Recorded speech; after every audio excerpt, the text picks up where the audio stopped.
8ஆம் நூற்றாண்டுல ஹோமர் அப்படிங்கிற எழுத்தாளர் எழுதி வெளியே வந்திருந்த நாவலுடைய பெயர் தான் தி ஒடிசி. இந்த நாவலுக்கு திரைக்கதை எழுதி நமக்கு இன்னைக்கு ஒரு படமா பிரசன்டேஷன் பண்ணியிருக்கிறாரு கிறிஸ்டோபர் நோலன். இதனுடைய கதை என்ன அப்படின்னு கேட்டீங்கன்னா, இத்தாக்கா அப்படிங்கிற நிலப்பரப்பு, மிகப்பெரிய நிலப்பரப்பு இருக்கு. இந்த நிலப்பரப்பை ஆண்டுகிட்டு இருக்கிற மன்னருடைய பெயர் தான் ஒடிசியஸ். இவருக்கு ஒரு அழகான மனைவி, ஒரு அழகான ஆண் குழந்தை இருக்கிறாங்க. இப்போ இவர் ட்ராய் போருக்கு கிளம்பி போக வேண்டிய சூழ்நிலை வருது. ட்ராய் போருக்கு தன்னுடைய படைபலத்தோட கிளம்பி போய் அந்த போர்ல ஜெயிக்கவும் செஞ்சிடறாரு. ஆனா இந்த போர் முடியறதுக்கு 10 வருஷம் ஆயிருது. இப்போ இந்த போர்ல இருந்து தன்னுடைய தாயகத்துக்கு தன்னுடைய படை வீரர்களோட கிளம்பி போறாரு. கிளம்பி போகும்போது சந்திச்ச பிரச்சனைகளை தான் இந்த படமா நமக்கு காமிச்சிருக்கிறாங்க. இதுல எனக்கு பாசிட்டிவா பட்ட விஷயம் என்ன அப்படின்னு கேட்டீங்கன்னா, ஒத்த கண்ணுள்ள மனுஷன் அது ஒரு குகையில நடக்கும். அந்த சீக்வன்ஸ் நல்லாவே இருந்துச்சு. அடுத்து மிகப்பெரிய குதிரை, அந்த குதிரைக்குள்ள படை வீரர்கள்லாம் ஒளிஞ்சிருந்து தாக்குற அந்த ஃபைட் சீக்வன்ஸ் ரொம்ப சூப்பரா இருந்துச்சு. ஒரு சூனியக்காரிட்ட போய் மாட்டிக்கிடுவாங்க. அந்த சூனியக்காரி எல்லாரையும் பன்றிகளா மாத்துவாங்க. அந்த இதுல இருந்து தப்பிச்சு வர்றதுக்கு பண்ற சீக்வன்ஸ் நல்லாவே இருந்துச்சு.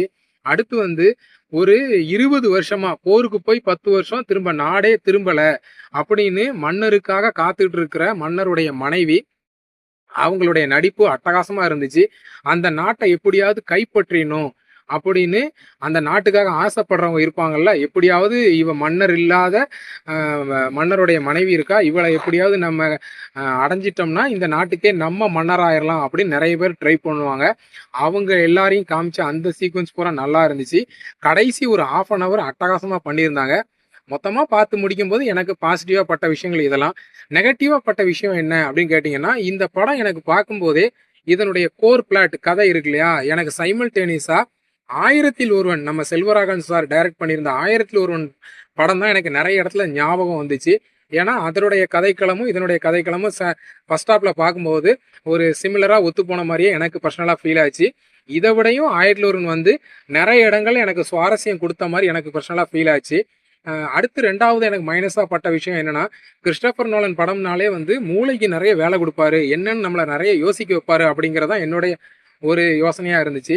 ஆனா உள்ள போம்போது நான் லீனியர்ல நெறைய இடங்கள்ல கட் பண்ணியிருக்கிறாரு. ஆனா எந்த இடங்கள்லயுமே எனக்கு சுவாரஸ்யம் பெருசா இருந்த மாரி இல்ல. அ அதாவது மன்னர் வந்து தப்பிச்சு உயிரோட வயசான கேரக்டர்ல இருக்கிறாரு. ஆனா நான் லீனியர்ல கட் பண்ணும்போது நெறைய இடங்கள்ல ஒவ்வொரு பிரச்சனைகள சந்திக்கும்போது, இவரு தான் அங்க உயிரோட இருக்காரே! எப்படினாலும் இவரு தப்பிச்சுருவாரே! அப்படிங்கிறது மைண்ட்ல எனக்கு பர்சனலா ஓடுனதுனால, எனக்கு பெரிய அளவுல சீட்டேஜ் மூவ்மெண்ட்டா நெறைய இடங்கள்ல எனக்கு படல பர்சனலா. அ எனக்கு குடுத்த ரூ. 150க்கு ஒரு ஆவரேஜான படமா இருந்துச்சு. நீங்க யாராவது பார்த்திருந்தீங்கன்னா, உங்களுக்கு எந்த மாரி அனுபவம் குடுத்துச்சுங்கிறத கமெண்ட் செக்ஷன்ல கமெண்ட் பண்ணுங்க. வீடியோவ கவனிச்ச அத்தனை நல் உள்ளங்களுக்கும் நன்றி.